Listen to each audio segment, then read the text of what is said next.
सभी को नमस्कार। आप सभी का स्टडी एट होम चैनल पर स्वागत है।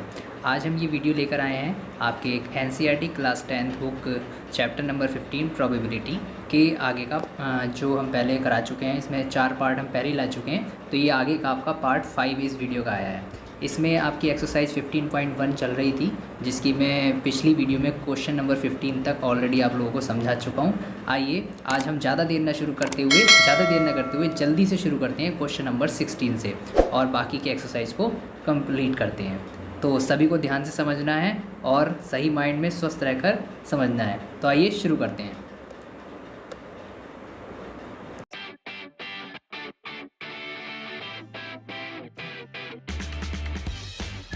देखिए, सभी से कहना चाहूँगा शुरू करने से पहले कि अगर आप इस चैनल पर नए हैं तो चैनल को सब्सक्राइब ज़रूर कीजिए और वीडियो को अंत तक ज़रूर देखिए, ताकि आपको जो भी सही लगे या गलत लगे इसके बारे में आप कमेंट करके ज़रूर बताएं कि आपको वीडियो कैसी लगी और आप किस तरीके की कंटेंट चाहते हैं, इस बारे में एडवाइस ज़रूर दें। तो कमेंट करना ना भूलें, ये आपको ध्यान रखना है। तो अब ज़्यादा देर न करते हुए हम जल्दी से शुरू करते हैं। तो हम क्वेश्चन 15 तक पहले कर चुके हैं। आज हम शुरू करेंगे क्वेश्चन नंबर 16 से। देखिए, क्वेश्चन नंबर 16 की अगर हम बात करें तो इसमें आप देख सकते हैं कि किसी कारण 12 पेन 132 अच्छे पेनों में मिल गए हैं। अब किसी कारण क्या हुआ है कि जो 12 ख़राब पेन हैं वो 132 अच्छे पेनों में मिल गए हैं। केवल देखकर यह नहीं बताया जा सकता है कि कोई पेन ख़राब है या अच्छा है। इस मिश्रण में से एक पेन यादृच्छया निकाला जाता है, यानी एट रैंडमली निकाला जाता है। तो निकाले गए पेन की अच्छा होने की प्रायिकता क्या होगी, ये हमें पता लगाना है। अब देखिए, टोटल जो पेन थे वो कितने थे? 12 ख़राब पेन थे टोटल। और ये टोटल वैसे आपके कितने पेन थे? 132, यानी कि आपके पास 132 पेन थे और उसमें आपके प्लस हो गए 12 आपके ख़राब पेन। इसको अब हम बैड पेन बोल सकते हैं। ओके, तो जो टोटल जो नंबर ऑफ़ पेन्स हो गए वो आपके कितने हो गए? 144 हो गए। यानी आपके जो टोटल पेन हो गए वो कितने हो गए? 144। Okay, is that clear? तो अब इसमें आपको इस मिश्रण में अब ये नहीं पता चल रहा है कि कौन सा पेन ख़राब है कौन सा अच्छा है। इस बात को अब हमें नहीं पता, लेकिन एट रैंडमली हम इसमें से एक पेन निकालेंगे। तो ये पूछा है इसमें कि निकाले गए पेन के अच्छा होने की प्रायिकता ज्ञात कीजिए कि निकाला गया पेन अच्छा होगा, इस बात की क्या प्रायिकता है। तो अब देखिए, टोटल अच्छे पेन कितने हैं? 132। ये आप सभी को पता है कि जब हम प्रोबेबिलिटी निकालते हैं यानी प्रायिकता निकालते हैं, किसी भी घटना के होने की जो प्रायिकता जब हम निकालते हैं, यानी पीई, प्रायिकता को हम किससे रिप्रेजेंट करते हैं? पी। घटना को आप इंसिडेंट बोलते हैं और पी फॉर प्रोबेबिलिटी। तो पीई का जो फॉर्मूला होता है, आप ऊपर ये रेशियो में होता है फॉर्मूला, ऊपर तो आप वो परिस्थितियाँ लगाते हैं, यानी आप जो है वो इंसिडेंट की संख्या आप लगाएंगे जिसमें आपकी क्या होगी, यानी जिसमें आपकी अनुकूल परिस्थितियाँ होंगी। ठीक है, और नीचे जो है आप उनकी संख्या लगाएंगे जिसमें आपकी टोटल परिस्थिति होंगी। ये आपको ध्यान रखना होता है। तो इसके लिए हम क्या करेंगे, अब चलिए मैं फॉर्मूला नहीं लिख रहा हूँ, इसको मैं अंडू कर देता हूँ।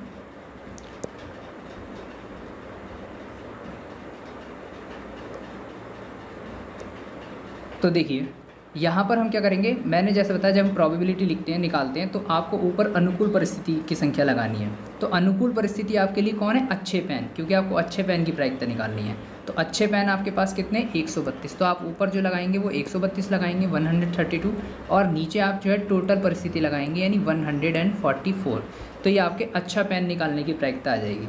इसको आप सॉल्व कर लीजिए, 2 से कैंसिल कर दीजिए, यहाँ से 2 6 12 हो जाएगा, यहाँ पर आपका 1 बचेगा। तो फिर 2 6 12, 2 से इसको और कैंसिल करते हैं तो आपका ये आपका 2 7 14 एंड 2 2 4। वैसे तो ये 12 से आप डायरेक्ट काट सकते थे, तो 6 से काट दीजिए, 6 1 जा 6, 6 1 जा 6, और यहाँ भी नीचे 6 1 जा 6, आपका 1 बचा, 6 2 जा 12। तो 11/12 जो है इसकी प्रायिकता आ गई। अब आइए आगे देखते हैं। Now talk about question number 17। Question number 17 में 2 पार्ट हैं। फर्स्ट पार्ट इज़ कि 20 बल्बों के एक समूह में 4 बल्ब खराब हैं। 20 बल्ब का एक समूह, ग्रुप ऑफ जो बल्ब है वो कितना है? 20 है, और इसमें से ही 4 खराब हैं। 20 के अलावा 4 खराब नहीं, इन्हीं 20 में से आपके जो है 4 बल्ब खराब हैं। इसका मतलब 16 बल्ब आपके जो हैं वो ठीक हैं और 4 बल्ब आपके जो है वो ख़राब हैं। ये आपके राइट हैं एंड ये क्या है? आपके रॉन्ग हैं। ठीक है, तो अब इसमें कह रहे हैं कि इस समूह में से एक बल्ब यादृच्छया निकाला जाता है, तो इसकी क्या प्रायिकता है कि ये बल्ब ख़राब होगा। यानी आपके बल्ब जो आप निकालेंगे उसकी ख़राब बल्ब होने की प्रायिकता आपको निकालनी है। तो इसका मतलब अनुकूल परिस्थिति जो होंगी वो हमारे ये वाले 4 बल्ब होंगे जो रॉन्ग हैं, यानी जो ख़राब बल्ब हैं। तो जब हम प्रायिकता निकालेंगे तो ऊपर आप 4 लगाएंगे ख़राब बल्बों की संख्या, और नीचे आप लगाएंगे टोटल बल्बों की संख्या, क्योंकि नीचे जो है ख़राब प्लस सही दोनों के मिलाकर लगेगी। तो वो आपकी कितनी है, ऑलरेडी 20 जो है दी हुई है। तो 4/20 इसको कैंसिल कर देंगे, तो 4 वन जा 4, 4 5 जा 20, 1/5 जो है इसका आंसर आ जाएगा। Is that clear to all of you? Now let's see the second part of this question. In question number second, मान लीजिए कि नंबर एक में निकाला गया बल्ब ख़राब नहीं है, यानी जो आपने फर्स्ट पार्ट में बल्ब निकाला है वो ख़राब नहीं है, और ना ही इसे दोबारा बल्बों के साथ मिलाया जाता है। यानी जो आपने फर्स्ट पार्ट में बल्ब निकाला है वो ख़राब नहीं है, इसका मतलब वो बल्ब आपने किस में से निकाल लिया है, अच्छे बल्बों में से निकाल लिया है, और इससे दोबारा मिलाया भी नहीं जाता है। यानी आपके पास 16 सही बल्ब थे और 4 गलत बल्ब थे, आपने जो बल्ब निकाला है वो इन 16 में से निकाल लिया है और उसे मिलाया भी नहीं है। तो इसका मतलब 16 बल्ब रह गए 15, और ख़राब अभी भी 4 मौजूद हैं, और टोटल जो है वो कितने हो गए आपके 19। ये आपके राइट बल्ब हैं, ये आपके रॉन्ग बल्ब हैं। मैंने राइट और क्रॉस से इसको रिप्रेजेंट कर दिया है। तो अब आपको इस शेष बल्बों में से एक बल्ब यादृच्छिक निकालें, यहाँ लाइन लिखी हुई है कि शेष बल्बों में से यादृच्छिक बल्ब निकाला जाता है, इसकी क्या प्रायिकता है कि वह बल्ब ख़राब नहीं होगा। यानी अब इन 19 बल्बों में से एक बल्ब निकालना है, और इस बात की प्रायिकता निकालनी कि वो भी ख़राब नहीं होगा, यानी वो भी सही बल्ब होगा, यानी वो भी बल्ब इन वालों में से आएगा। तो इसलिए अब आप जब सही बल्ब निकालने की प्रायिकता निकालने जा रहे हैं कि वो ख़राब नहीं होगा, तो आपके लिए अनुकूल परिस्थिति होंगी वो 15 सही बल्ब। तो आप 15 की संख्या ऊपर लगाएंगे और बटे में टोटल बल्ब लगाएंगे। टोटल बल्ब आपके पास अब कितने हैं, 19 हैं, तो आप बटे में कितना लगाएंगे, 19। तो दैट मीन्स जो इसका आंसर आ गया वो 15/19, यानी 15/19 इसका आंसर हो गया होगा। I hope this question is clear to all of you. Now let's see the question number 18।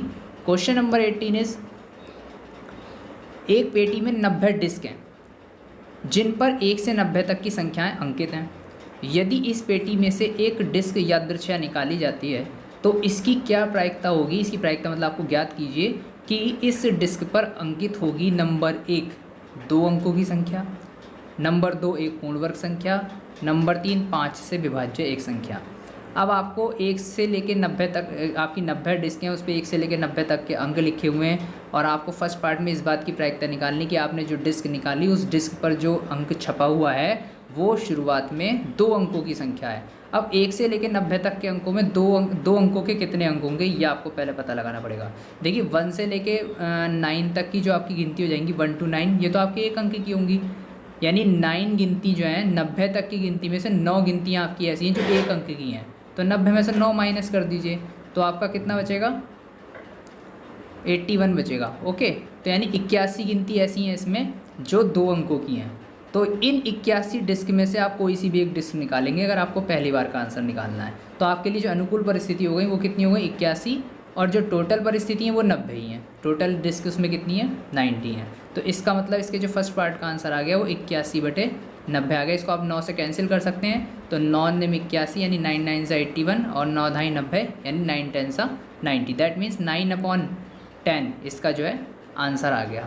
अगर हम बात करें अबाउट क्वेश्चन नंबर 18 का सेकंड पार्ट, तो in the second part we can see that हमें इस बात की प्रायिकता निकालनी है। We have to find the probability of that कि the number should be, the disc should be of एक फुल स्क्वायर रूट संख्या, यानी जो है आपकी जो संख्या है वो फुल स्क्वायर होनी चाहिए, तो पूर्ण वर्ग होनी चाहिए। अब पूर्ण वर्ग संख्याएँ कौन कौन सी होंगी 1 से लेकर 90 तक में, आइए पहले उनको देख लेते हैं। तो अगर हम नोट करें, देखिए आपकी पूर्ण वर्ग संख्या क्या होती हैं जिनका आप वर्गमूल निकालें तो सीधा सीधा निकल जाए, है ना। तो जैसे 1 के बाद 4 का वर्गमूल 2 हो जाता है, यानी 1 का पूर्ण वर्ग संख्या का सीधा सीधा तरीका है 1 का स्क्वायर कर दो तो 1 आ गया, फिर 2 का स्क्वायर कर दो 4 आ गया, फिर 3 का स्क्वायर कर दिया तो 9, है ना, फिर 4 का स्क्वायर कर दो 16, 5 का स्क्वायर 25, फिर 6 का स्क्वायर 36, 7 का स्क्वायर 49, फिर 8 का स्क्वायर 64, 9 का स्क्वायर 81, 10 का स्क्वायर 100 हो जाएगा। लेकिन 100 नंबर की तो डिस्क है ही नहीं हमारे पास तो 1 से लेकर 90 तक की हैं। तो 1 से 90 तक की डिस्क में केवल इस नंबर की डिस्क ऐसी हैं जिन पर पूर्ण वर्ग संख्याएँ हैं, ये वो सभी पूर्ण वर्ग संख्याएँ हैं। तो ये इनको ज़रा काउंट कर लेते हैं, कितनी हो गई, 1 2 3 4 5 6 7 8 9, यानी 9 डिस्क ऐसी हैं जिन पर पूर्ण वर्ग संख्या लिखी हुई हैं और टोटल डिस्क कितनी है 90 है। तो इसलिए जो हमारी प्रायिकता हो जाएगी वो कितनी हो जाएगी 9/90। हमारे लिए अनुकूल परिस्थिति 9 हो गई और टोटल परिस्थिति जो है 90 है। तो 9 से इसको कैंसिल कर देंगे, 9 1 9 एंड 9 10 90। तो 1/10 जो है इसकी प्रायिकता आ गई। Now let's see the third part. इसमें कहा है कि 5 से विभाज्य एक संख्या आपको पता लगानी है। तो 5 से विभाज्य एक संख्या आप कैसे पता लगाएंगे? तो देखिए 5 से विभाज्य जो 5 के टेबल में आती हैं, यानी 5 1 जा 5, 5 2 जा 10, 5 3 जा 15, यानी पूरा 5 का टेबल आ जाएगा। 20 25, फिर 30 35, उसके बाद 40 है ना, 45 50 55 60 65 70 75 80 85 एंड डेट लास्ट में 90। ये वो संख्याएं जो सारी 5 के टेबल में आती हैं। इनको ज़रा काउंट कर लो कितनी हो गई, 1 2 3 4 5 6 7 8 9 10 11 12 13 14 15 16 17 18, यानी टोटल 18 संख्याएं हो गई। 18 डिस्क ऐसी हैं जिनमें 5 से कटने वाले नंबर हैं। तो आपके लिए अनुकूल परिस्थिति क्या हो गई 18, और टोटल डिस्क तो उसमें है ही 90। तो 18/90 आ गया इस बार इसका आंसर। इसको आप कैंसिल कर दो, 18 1 जा 18, 18 5 जा 90। तो 1/5 जो है इसका आंसर आ गया। इस तरीके से आपके जो 18वां क्वेश्चन था उसके तीनों पार्ट आपके जो है कंप्लीट हो गए। आई होप सबको समझ में आ गए होंगे। अब आइए देखते हैं आगे। अभी भी कहना चाहूँगा, अगर किसी को कोई डाउट हो तो आप कमेंट बॉक्स में लिखकर बोल सकते हैं, और अगर आपको वीडियो अच्छी लगी तो इसको लाइक करना ना भूलें और दूसरों के साथ शेयर करना ना भूलें। इस बात का सभी को ध्यान रखना है, ठीक है। अब देखते हैं क्वेश्चन नंबर 19। इन क्वेश्चन नंबर 19 क्या लिखा है कि एक बच्चे के पास एक ऐसा पासा है जिसके फलकों पर निम्नलिखित अक्षर अंकित हैं। सामने आपको स्क्रीन पर दिख रहे होंगे ABCDEA, यानी पासा है और पासे पर ये वाले, जैसे पासे पर तो 1 to 6 नंबर लिखे होते हैं जो हम लूडो के गेम में यूज़ करते हैं, लेकिन यहाँ पर क्या है कि ABCD लिखी हुई हैं। लेकिन आप ये देखेंगे इसमें, अगर आप गौर से देखें, इसमें 6 फलक होते हैं पासे पर, 6 उसके फेजेस होते हैं, 6 फेजेस होते हैं। उनमें से 2 फेज पर सेम ही लेटर है, वो क्या है A। बाकी जो 4 फेज हैं उन पर BCDE ये अलग अलग लेटर हैं, डिफरेंट लेटर्स हैं। तो हमें क्या करना पड़ेगा, हमें इसमें कहा है कि इस पासे को एक ही बार फेंका जाता है और इसकी क्या प्रायिकता है कि A प्राप्त हो। अब A प्राप्त होने के लिए अनुकूल परिस्थिति इसमें कितनी है आप देख सकते हैं, 2 हैं। 2 फेसेस पे इसके क्या है A है, तो अनुकूल परिस्थिति 2 हैं, तो इसलिए हम ऊपर लगाएंगे 2, और टोटल परिस्थिति इसमें कितनी है 6, तो ऊपर हम 6 लगाएंगे। तो 2 1 जा 2 और 2 3 जा 6, तो 1/3 इसका जो है आंसर आ गया।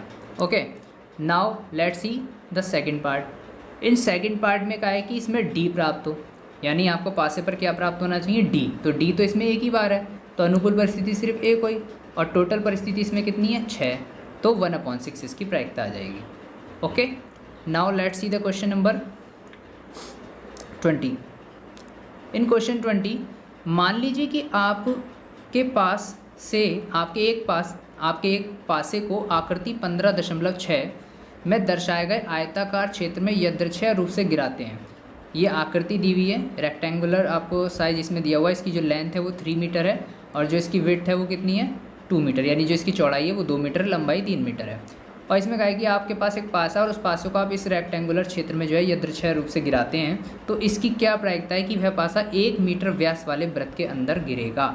आपको इस बात की प्रायिकता निकालनी है कि वो पासा 1 मीटर व्यास वाले वृत्त के अंदर गिरेगा। तो आइए इसको देखते हैं हम। तो देखिए हमें ये पता लगाना है कि 1 मीटर व्यास वाले वृत्त के अंदर गिरेगा, इस बात की प्रायिकता क्या होगी। तो आप इसमें अगर ध्यान से देखें तो आपको इसमें क्या करना पड़ेगा, यानी आपका पासा इस वृत्त वाले क्षेत्र में गिरना चाहिए। किस में गिरना चाहिए, इस वृत्त वाले क्षेत्र में गिरना चाहिए, इस बात की प्रायिकता निकालनी है। तो आपके लिए अनुकूल परिस्थिति क्या होगी, जो इस वृत्त का क्षेत्रफल होगा, सारा एरिया जो इस वृत्त का है ना, इस सर्किल का जितना भी एरिया है वो आपके लिए क्या है, एक अनुकूल परिस्थिति है। आपका पासा इसमें गिरना चाहिए, इस बात की प्रायिकता निकालनी है। तो आपको क्या करना पड़ेगा, इस 1 मीटर वाले वृत्त का पहले क्षेत्रफल निकालना पड़ेगा। यही क्षेत्रफल आपके लिए अनुकूल परिस्थिति है। तो अब वृत्त का क्षेत्रफल का फॉर्मूला आप सब लोग जानते होंगे, पाई r² होता है ना। r जो होती है रेडियस होती है, वृत्त की त्रिज्या होती है, और ये 1 मीटर जो दिया हुआ है वृत्त का व्यास दिया हुआ है, तो त्रिज्या जो हो जाएगी, जो रेडियस होगी वो इसकी हाफ हो जाएगी, यानी 1/2। तो इसका अगर हम क्षेत्रफल निकालें तो पाई की जो वैल्यू है वो 22/7 होती है, और इसकी जो रेडियस है 1/2 हो गई, तो 1/2 का स्क्वायर हो जाएगा, यानी 1/2 आपको 2 बार लिखना पड़ेगा मल्टीप्लाई में। तो इसको अगर हम सॉल्व करते हैं तो 2 से देखिए आपका 22 कैंसिल हो जाएगा 11 टाइम्स। अब हम 11 और 1 1 की मल्टीप्लाई कर देते हैं तो ऊपर तो 11 आ गया और नीचे आपका 7 2 जा 14 हो जाएगा, यानी 11/14 जो है आपका ये वृत्त का क्षेत्रफल आ गया। ओके, तो इसको हम यहाँ अलग नोट कर लेते हैं। 11/14 आपका वृत्त का क्षेत्रफल हो गया, जो आपके लिए अनुकूल परिस्थिति है। अब हम देखते हैं हमारे आयत का क्षेत्रफल। टोटल परिस्थिति हमारे लिए ये है, टोटल तो हमारा पास है इस पूरे रेक्टेंगुलर क्षेत्र में कहीं भी गिर सकता है। तो अब इस रेक्टेंगल का जो है हम क्या निकालेंगे, एरिया निकालेंगे। तो रेक्टेंगल का एरिया क्या होता है, L इंटू बी, यानी लेंथ इंटू ब्रेथ। तो लेंथ इसकी कितनी है 3 और ब्रेथ इसकी कितनी है 2, तो 3 2 जा कितना हो जाएगा आपका 6 हो जाएगा। और वो हमने कितना निकाला था 11/14 निकाला था। तो जब हम इसकी प्रायिकता निकालेंगे तो जो वृत्त का क्षेत्रफल है 11/14 वो हम ऊपर लगाएंगे, हमारे लिए वो अनुकूल परिस्थिति, और टोटल क्षेत्रफल हमारा कितना है 6 वो हम नीचे लगाएंगे। अब क्योंकि हमारा मेन जो अपॉन का साइन है वो ये है, और ऊपर आप देख सकते हो कि ऊपर रेशनल नंबर है और नीचे जो है ये, यानी ऊपर जो है अपॉन वाली संख्या है, नीचे जो है बिना अपॉन वाली है, विदाउट रेशनल नंबर है। तो हम इसको रेशनल नंबर बना लेंगे अपॉन में 1 मान के, और इसको जो है इसकी मल्टीप्लाई में पहुंचा देंगे। तो ये आपका कुछ इस तरीके से हो जाएगा। तो देखिए जो आपका जो रेक्टेंगल का एरिया है वो 3 2 जा 6 आ गया, और जो वृत्त का क्षेत्रफल हमने नोट करा था वो आपका 11/14 था। इसके अपॉन में जो है हम वृत्त उसका क्षेत्रफल लिख लेंगे, इसको हम अपॉन में 1 मानेंगे और इसको जो हम मल्टीप्लाई करके जब पहुँचाएँगे तो आपका ये 11/14 के मल्टीप्लाई में 1/6 हो जाएगा। ओके, एक मिनट। तो इसको हम कोई संख्या कैंसिल तो हो नहीं रही है, तो आपका जो है ये ऐसे आ जाएगा 11 की 1 से मल्टीप्लाई हो गया 11, और अपॉन में आपका 14 की 6 से मल्टीप्लाई हो जाएगी तो 84 आ जाएगा। तो इसका जो आंसर आ गया वो 11/84 हो गया। Is that clear to all of you? जहाँ तक है सबको समझ में आ गया होगा। अगर कोई क्वेश्चन समझ में नहीं आया वाला तो आप मुझसे कमेंट बॉक्स में पूछ सकते हैं, और वीडियो को दोबारा भी आप देख सकते हैं, पॉज करके भी देख सकते हैं। अब इसमें देखते हैं हम आगे नेक्स्ट क्वेश्चन। तो देखिए जो इसमें नेक्स्ट क्वेश्चन है, क्वेश्चन नंबर 21। इसमें क्या है कि 144 बॉल पेनों के एक समूह में 20 बॉल पेन खराब हैं और शेष अच्छे हैं। आप वही पेन खरीदना चाहेंगे जो अच्छा है, जाहिर सी बात है। तो परंतु खराब पेन आप खरीदना नहीं चाहेंगे। तो दुकानदार इन पेनों में से यदृच्छा एक पेन निकाल कर आपको देता है, तो इस बात की क्या प्रायिकता है कि आप वह पेन खरीदेंगे। आपको इस बात की प्रायिकता निकालनी कि आप वह पेन खरीदेंगे। भाई आप वो पेन कब खरीदेंगे, जब वो अच्छा होगा, यानी इसका मतलब दुकानदार आपको अच्छा पेन निकाल कर देगा।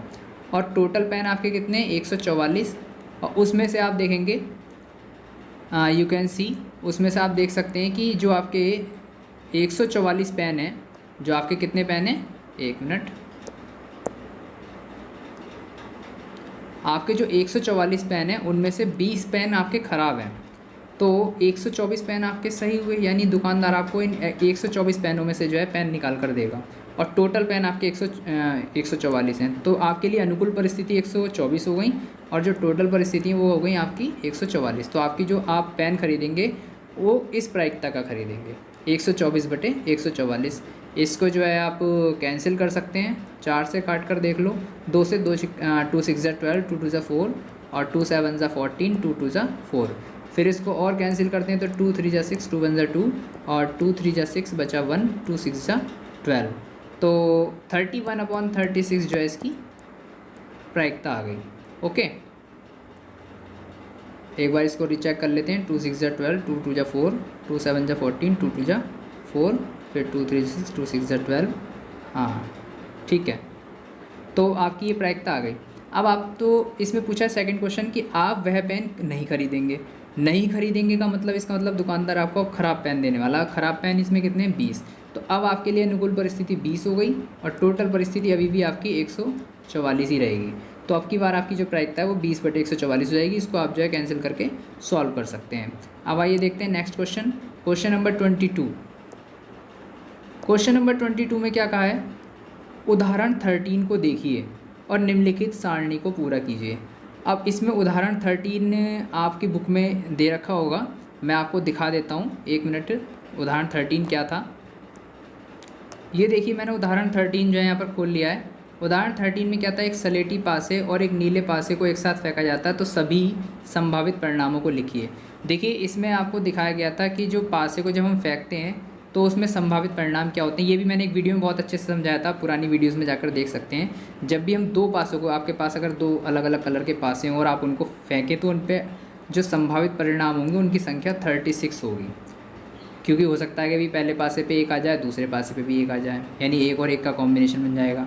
या पहले पे एक के साथ दूसरे पे दो आ जाए तो एक और दो का, फिर पहले पे एक के साथ दूसरा तीन आ जाए तो एक और तीन का, पहले पे एक के साथ दूसरा चार आ जाए तो एक और चार का, पहले पे एक के साथ दूसरे पाँच आए तो एक और पाँच का, पहले पे एक के साथ दूसरे पे छः आ जाए तो एक और छः का। ऐसे ही पहले पे दो आ जाए, दूसरे पे एक आ जाए, पहले पे दो आ जाए, दूसरे पे दो आ जाए। तो यानी पहले के 1 से लेके 6 नंबर के साथ हमें दूसरे पासे के 1 से लेके 6 तक के कॉम्बिनेशन बनाने पड़ेंगे। तो 6 × 6 टोटल कितने कॉम्बिनेशन बन गए? 36 कॉम्बिनेशन बन गए। तो यानी जब आप दो पासों को एक साथ फेंकते हैं तो उनके जो संभावित परिणाम होते हैं वो 36 होते हैं। अब आइए हम देखते हैं कि जो क्वेश्चन अब है एक्सरसाइज में उसमें क्या कहा गया है। क्वेश्चन ये है आपके सामने। इस क्वेश्चन में ये कहा है कि आपको बस ये सारणी को पूरा करना है। ये कहा है कि घटना दोनों पासों पे जो आने वाली संख्या है उनका योग एक बार 2 आएगा। अब दो पासे आपने फेंके हैं, दोनों पे जो संख्या उनका योग 2 कब आ सकता है कि पहले पासे पर एक आ जाए और दूसरे पर भी एक आ जाए, तभी तो आ सकता है। तो आपको क्या करना है, सबसे पहले इस सारणी को आप तभी पूरा कर सकते हैं जो उस उदाहरण नंबर 13 में पूरे 36 कॉम्बिनेशन लिखकर दिखाएं। पहले आप वो 36 कॉम्बिनेशन आराम से नोट कर लीजिए, फिर उसमें आप ढूंढिए कि 1,1 का कॉम्बिनेशन कितनी बार आया है। एक ही बार आया होगा, जाहिर सी बात है ना। और टोटल कॉम्बिनेशन उसमें 36 है, तो इसलिए जो प्रायिकता हो गई उसकी 1/36 हो गई, यानी अनुकूल परिस्थिति आपकी एक ही हो गई, क्योंकि ये वाला कॉम्बिनेशन सिर्फ उस पूरे सारे कॉम्बिनेशन में एक ही बार मौजूद था। ठीक है, इसलिए इसकी प्रायिकता 1/36 हो गई। अब अगली बार में पूछा है कि दोनों जो पासे आपने फेंके हैं उन पे संख्याओं का योग 3 आना चाहिए। अब 3 योग कैसे आ सकता है कि पहले पर एक आ जाए, दूसरे पे 2 आ जाए, या ये भी हो सकता है कि पहले पे 2 आ जाए और दूसरे पे 1 आ जाए। इन्हीं दो तरीके से जो है पासे पे आई संख्याओं का योग 3 हो सकता है, यानी 3 योग जो है 2 ही तरीके से आ सकता है। तो अनुकूल परिस्थिति अब आपकी 2 हो गई, और टोटल तो 36 लगनी है, तो इसलिए इसकी प्रायिकता इस बार कितनी आ जाएगी, इसमें 2/36 आ जाएगी। ओके, ऐसी अब पासे पे आई संख्याओं का योग कितना आना चाहिए, 4। तो 4 कैसे आ सकता है भाई, पहले पे 1 आ जाए, दूसरे पे 3 आ जाए, या फिर ऐसा भी आ सकता है कि पहले पे 3 आ जाए, दूसरे पे 1 आ जाए, या ये भी हो सकता है पहले पे भी 2 आ जाए, दूसरे पे भी 2 आ जाए। यानी अब आपके लिए अनुकूल परिस्थिति कितनी हो गई, 3 हो गई, और टोटल तो आपकी 36 रहनी है। तो इसमें जो आपका आंसर आ जाएगा वो 3/36 आ जाएगा। तो इसी तरीके से जो है आपको ये टेबल जो है कॉम्बिनेशन बना के पूरी करनी है। अगर आप वो 36 कॉम्बिनेशन बना लेंगे तो उसमें से देखकर आप फिर तो बस डायरेक्ट आंसर इसमें फिल कर सकते हैं। तो आई होप सबको ये क्वेश्चन समझ में आ गया होगा कि इसमें क्या करना है। अब देखते हैं, let's see the question number 22 का सेकंड पार्ट। एक विद्यार्थी है तर्क देता है कि यहाँ कुल 11 परिणाम जो कि ये लिखे हुए हैं 2, 3, 4, 5, 6, 7, 8, 9, 10, 11 और एक 12 परिणाम है, लेकिन शुरू 2 से हो रहे हैं और 12 तक खत्म है।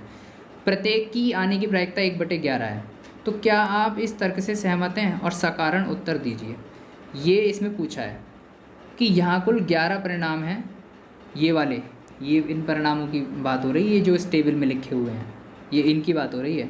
ये कह रहे हैं कि प्रत्येक की प्रायिकता जो है, प्रत्येक परिणाम के आने की प्रायिकता 1/11 है। क्या प्रत्येक की प्रायिकता सच में 1/11 है इन 11 परिणामों की? नहीं भाई, अभी तो हम निकाल लेते एक की 1/36 आ रही है, किसी की 2/36 की, सबकी अलग अलग है। तो आपको बस यही देना है कि आप इस तर्क से सहमत नहीं हैं, और कारण आपको ये देना है कि कारण इसका हमने इसके फर्स्ट पार्ट में समझा दिया है कि जब हम प्रायिकता निकालते हैं अलग अलग अंकों की तो सबकी प्रायिकता अलग अलग आती है, और 1-2 की प्रायिकता आप इसमें निकाल कर दिखा सकते हैं, वही इसका कारण हो जाएगा। अब आइए देखते हैं नेक्स्ट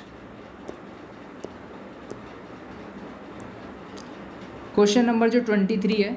इन क्वेश्चन नंबर 23 क्या कहा गया देखते हैं। एक खेल में 1 रुपये के सिक्के को 3 बार उछाला जाता है और प्रत्येक बार का परिणाम लिख लिया जाता है।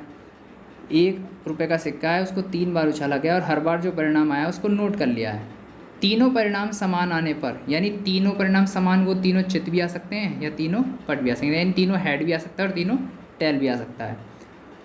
हनीफ जो है खेल में जीत जाएगा, और अगर मान लो तीनों परिणाम सेम नहीं आए तो फिर वो गेम में हार जाएगा। तो हनीफ के खेल में हार जाने की प्रायिकता आपको परिकलित करनी है। देखिए, जब आप 3 सिक्के उछालेंगे तो आपके क्या क्या कॉम्बिनेशन आ सकते हैं, इसको पहले आप नोट कर लेते हैं।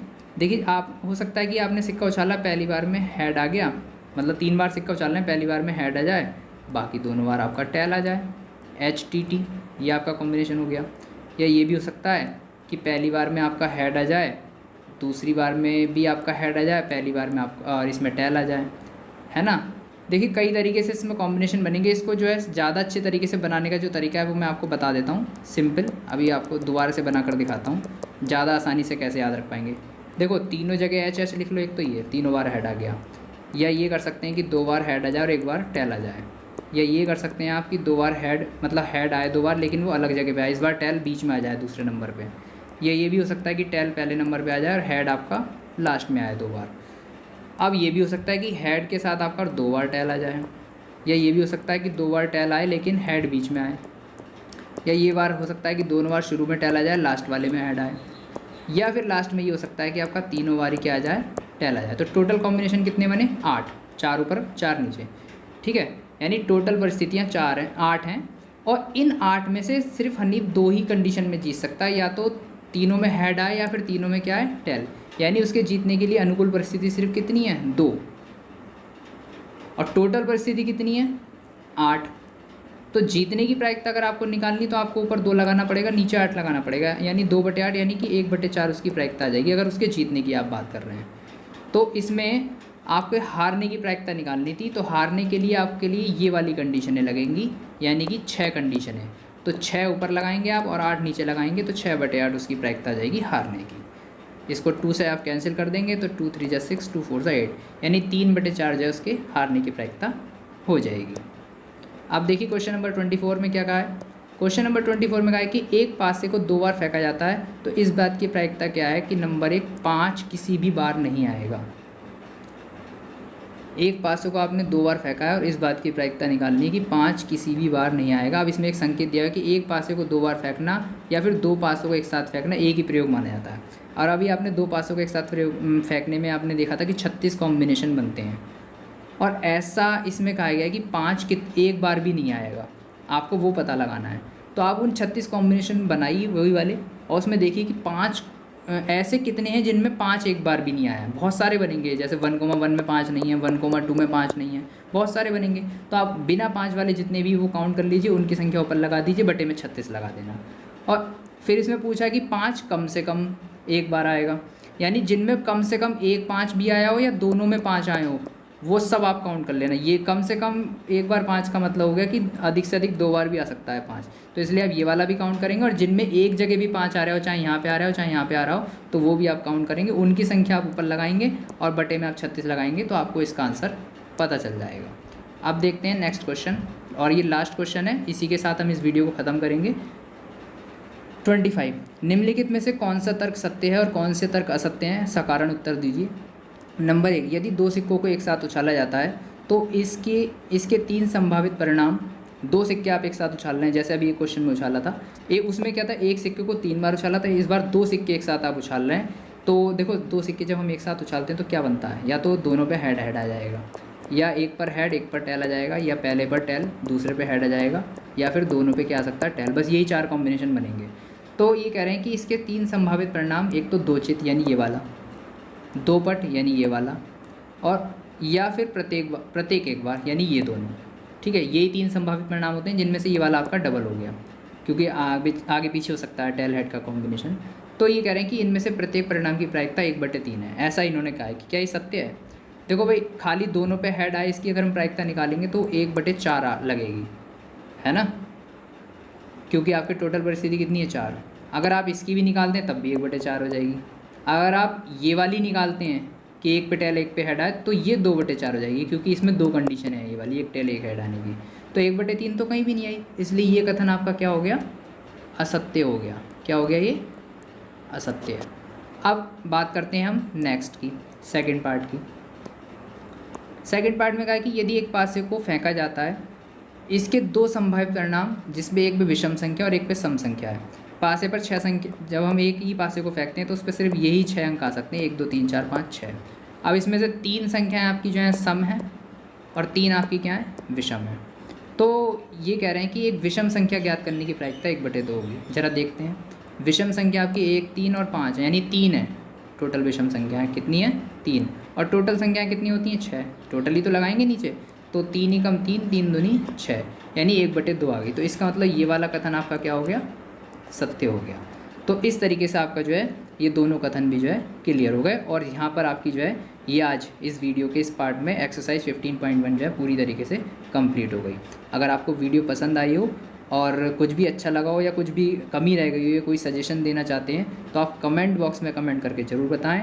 और वीडियो को लाइक करना ना भूलें और दूसरों के साथ शेयर करना ना भूलें। और जिसने अभी तक चैनल सब्सक्राइब नहीं किया है वो सब्सक्राइब ज़रूर कर लें, ठीक है। तो इसी के साथ अब इस वीडियो को समाप्त करते हैं, फिर दोबारा से मिलेंगे जल्दी नई वीडियो के साथ। तब तक के लिए see you, till then, bye bye.